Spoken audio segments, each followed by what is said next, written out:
Here's the central issue to consider. You are doing it wrong if no one ever asks you a question about your life. You're doing it wrong if no one ever asks you about your life. If your life looks like the average Joe, what's intriguing about that? Where's the message of Jesus Christ in that? All right, let's bring the two prongs together. We're going to create a different metaphor with this. Imagine two blades of a pair of scissors. Cutting through sin, cutting through the obstacles of that which we experience in sharing Jesus. The biblical model for church leadership is this. I have a role as a pastor. Those in church leadership in the church have a role for two things. We are called to identify, to equip, and to mobilize those who have the gift of evangelism with opportunities and tools to share Jesus.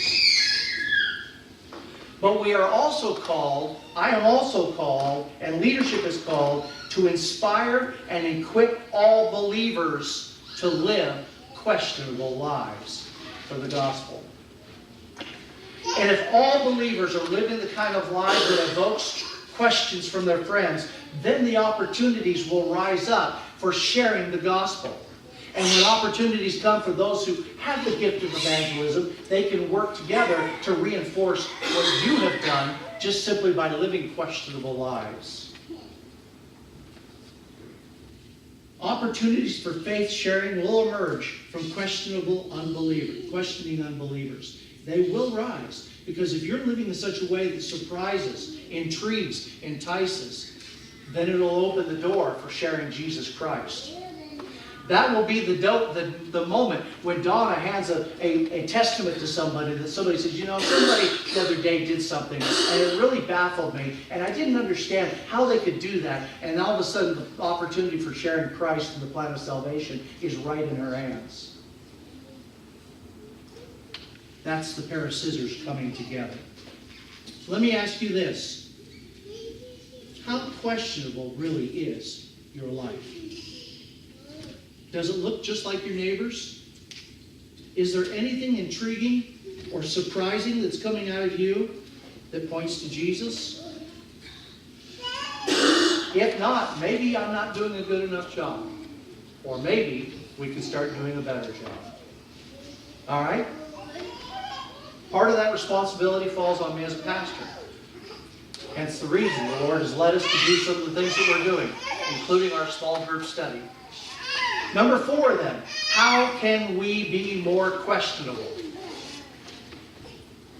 I want to challenge you to consider making it a project. Let the Spirit of God make it a project for you to become more surprising starting today to your neighbors. How does that look? Well, in the book that we're reading, we're going to learn about 5 different ways that we can live questionable lives. It's based on what's called the BELLS model, B-E-L-L-S model. We're going to talk about just one today. But you know, I got to thinking about that as I was praying about this and doing this. And I asked the council this question, and I sent this in the Hope Happenings email this week. I sent out the question, why in the world do we ring the bell every Sunday morning before church and then after the service is over? Now, I only got 2 answers, which is kind of concerning if nobody's reading my emails. Why do I do it? But that being said, the 2 answers were good. One of them that said, for example, is the bell has been rung to sound the alarm in the past, to announce the beginning of something or the completion of something. It's been used to bring comfort to the community that the people of hope have gathered together. It's offered an opportunity of saying that this is a place where you can come. It is declaring the time of worship and coming before the Lord. Beloved, every one of us are called to do exactly that with our own lives. Every one of us are called to be bells. To sound the alarm. To bring comfort. To announce Christ in our lives. And we're called to do that in many different ways. Side note, it troubles me that we would be more concerned that we might get the bell ringing out of order than we do about the condition of people's souls. Amen? Sometimes we've got our priorities skewed. We need to be about Christ first. So, as we think about the bells model, let's talk about the first one, blessing. We use the word bless a lot in church. It's kind of one of those common words that we use. But in the Old English, the word literally means to add strength to another's arm. It means to bless somebody by building them up, by filling them with encouragement, by increasing them in strength or prosperity, surprising them with something that is strong and helpful. And in a busy world that we live in today, where everybody's busy taking care of their own busy schedules and their own lives, the simple decision to add strength to another person's arm is intriguing and surprising, and somebody's going to take notice when you do it for the cause of Christ. What are some ways that you can bless others this week? What are some ways that you can bless fellow believers or unbelievers? The first one is words of affirmation. This is the simplest way that you can bless somebody else. Send them a note. Write them an email. Text them on their phone. Today's technology has given us such easy ways just to say, I'm thinking about you. I appreciate you. I just want to let you know I'm praying for you. I just thank you for this or thank you for that. Words of affirmation and encouragement. Mark Twain once said, I could live for 2 months on a good compliment. What can we do to build one another up? Michael Frost in his book here said, a word of encouragement is like oxygen to the soul. So words of affirmation. Second, how about acts of kindness? Bless others by doing them a favor, by providing some kind of practical support. Maybe it's cutting an elderly person's lawn. Maybe it's babysitting an exhausted couple's kids. Maybe it's helping a neighbor move. It might be something big, it might be something small, but perhaps the Lord has something in mind for you to do. Acts of kindness. The third one, gifts. Simply gifts.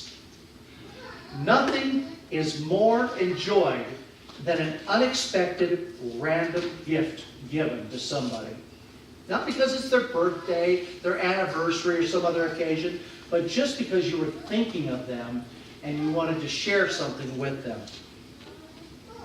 An unexpected gift. Now some of you might have thought, well, what about taking somebody and taking them a meal or something like that? And that would be a blessing, there's no doubt about it. But we're going to actually talk about eating together next week. And you're going to find some fascinating things tied to the scriptures about what that looks like. In the book, Michael Frost urges us to undertake the challenge of blessing others. Here's the challenge. Bless one person, at least one person this week, that is a part of the Hope family. That's a part of this family. Find a way to bless them by affirming them, by doing an act of kindness, or giving them a gift. Then also find somebody who is an unbeliever, someone who does not know Christ, and bless them. One person. Oh, let's make it 3. The third one could be somebody from the church or from somebody outside the church. So make a goal of 3 people this week. Act of kindness, words of affirmation, or a gift. 3 people. 1 inside the church, 1 outside the church. The third one, whoever the Lord points out. I want to challenge you to pray even today, even this afternoon, maybe even before you leave here. Lord, give me the names of the persons that you want me to reach out to. Write those down at the bottom of your insert. Keep that with you. Pray about that and ask the Lord to begin to use you to surprise others, intrigue others with questionable lives. Dave Ferguson, in his book, called Discover Your Mission Now. In that, he talked about a doctoral thesis that he saw in his research. This was a fascinating thing. It was missionaries that went to Thailand to minister there.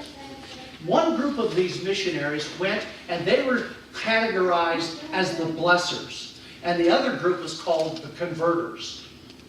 The blessers went and all they did was every time they found an opportunity to be a practical kind of blessing to somebody they encountered, that's what they did. Nothing else. At least that was their purpose and intent. Another group who went as the converters, they went with nothing else intended but to go and share Jesus Christ, to confront individuals with the gospel. When this study was done, it was fascinating to see that the ones who were the blessers saw 50 times more conversions to Christ than the ones who were the converters. Why? Because they earned the right to be heard. Oh, it's an old cliche, isn't it? They don't care how much you know until they know how much you care. Are you willing to let God work in your life in such a way that you are questionable? There are times individuals think I'm a little questionable in some ways. But I mean for Christ. I mean for Christ. That's my challenge to you for this week. Become not just a hearer of the word, but indeed be a doer of the word. As James said, faith without the resulting works is no faith at all. It's dead.